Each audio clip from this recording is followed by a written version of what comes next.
Welcome back to Chatterbox, guys. Earlier on today, Carl Frampton caught up with Hall of Fame promoter Frank Warren. Here's what he had to say. Good to see you, Frank, and a happy belated birthday. You look all right for 80. I'll tell you what, I feel good for 90. Yeah, no. Well, that's what I wanted to talk to you as well about how you're feeling. I know you've had a few issues. We are back, and you've had to miss the last couple of big events. No, I'm okay. I'm getting there. Thanks, Carl. The old body's falling apart now, but I'm feeling much better than I was. That's for sure. I want to get straight into it and talk about the Jake Paul Tommy Fury fight. Massive fight. Like, in terms of me, like the people talking to me about this fight in the streets, it really caught the public's imagination. How do you think that Tommy performed? I think he did what he had to do. I mean, I fancied him to win the fight from the beginning when we made the fight, because I felt he'd had too much experience as an amateur, and obviously he had, 8 fights at that time as a pro.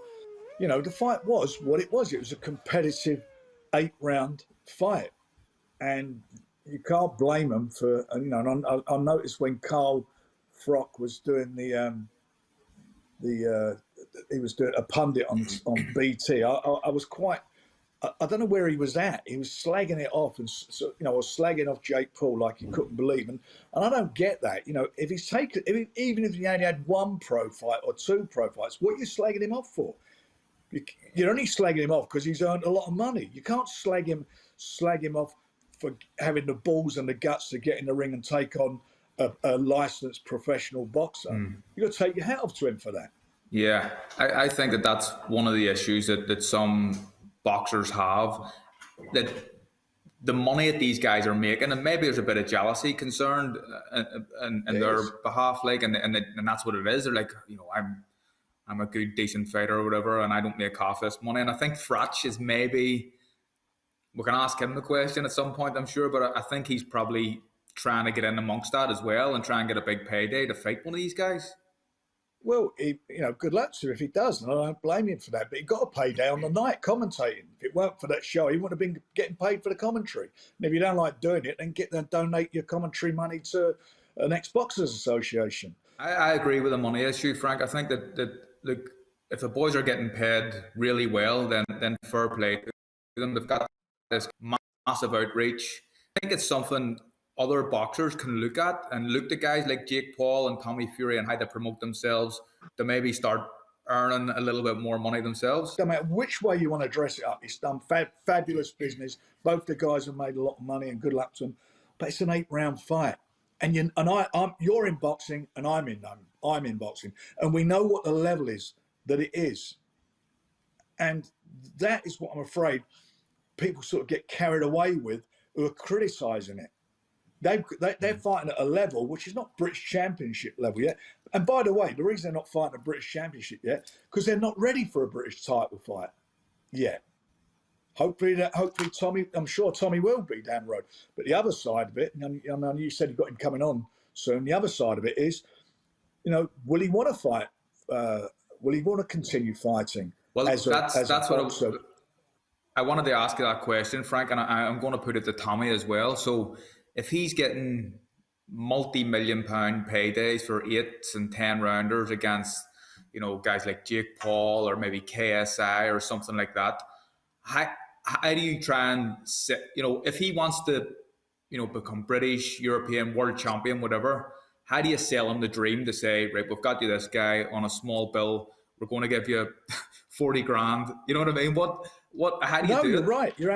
You're absolutely right. It's the expectation. I mean, look, at the end of the day, Tommy's his own man. He'll make a decision what he wants to do in the future.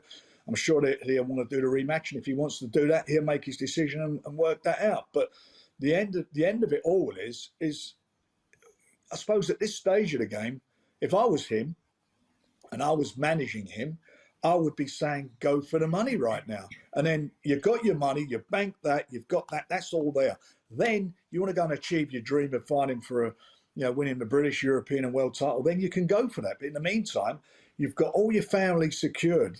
No one can knock you for that. Yeah. Why would anyone, I don't know why anyone would suggest any different. I mean, good luck to them. Frank, we'll move on and talk about the bill that's coming up in Telford. A good bill, a lot of good, well-matched competitive fights. Nathan Heaney is on against Jack Flatley in a rematch after that horrible cut that Heaney suffered the last time. You've got Andrew Kane, who in my opinion is one of the most exciting prospects in the country. I love this kid and I love to watch him. But he's in a tough fight against Beluda, who has come over here and beat a lot of guys and upset the apple cart a few times. You've Raven Chapman, you've got Moses Atama as well.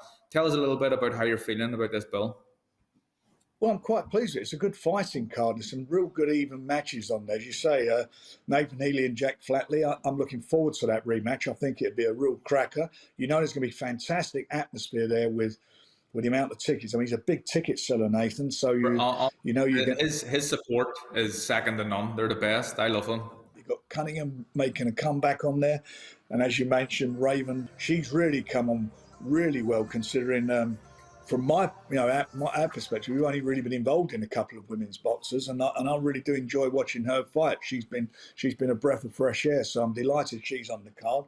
And as you mentioned as well, Moses having his second fight, Moses Atumia, former amateur European champion, former amateur youth world champion. He's going to set the world alight. We're going to keep him busy this year, and his objective and ours, which we share with him, is to get him at least 8 to 10 fights away by the end of the year. I'm extremely excited about Moses. I genuinely, I think the sky's the limit for this kid. I'm sure there's a lot of buzz around him at Queensbury headquarters, Frank. But I'll tell you something. My opinion is he is going to be one of the best heavyweights we've seen for a number of years. I said the same thing about Daniel Dubois, who's had a couple of horrendous injuries in his career already. And he's gone on to become the WBA regular champion now, and he's a mandatory at a very young age. This guy's even younger and coming with a much better amateur background, and I think he's going to go on to be something extremely special. Yeah. So keeping on the topic of heavyweights, Joe Joyce has got a fight coming up against Zhang, mountain of a Chinese man. Joe is mandatory for the winner of Fury and Usyk. Do you see these fights as a bit of a risk for Joe to be taken? He could have had an easier touch in preparation and just wait that out. Well, I do, but he asked for it, and they are similar in styles. They both they're absolutely similar in amateur background. Both of them are silver medalists from their two respective Olympic games, and quality. Both quality fighters. It's going to be a bust up. I mean, the styles will be. Joe walks forward. He throws lots of punches, and he gets caught sometimes. He'll take a punch to throw a couple. This guy's the same.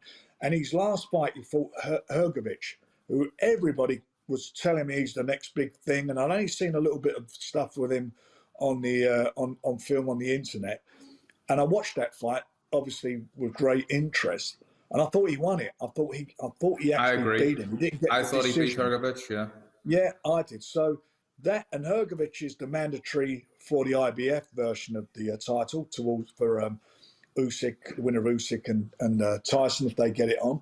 So that's the level he's at. There's a lot on the line for both, for Joe, and for him to step up and take this fight, where a lot of guys would just take marking time fights, says a lot about him and his character. Joe's got no fear, has he, Frank? And I imagine your heart has got to be in your mouth sometimes watching him fight. That overhand right from Parker in round 4, it would have taken everyone else out, I imagine. But the guy's got a chin of granite. I'll tell you something. I think that's what set me back with my back. I thought I was recovering when I got clipped with that. But he does that. He's got the most apt nickname of any boxer. He's a juggernaut.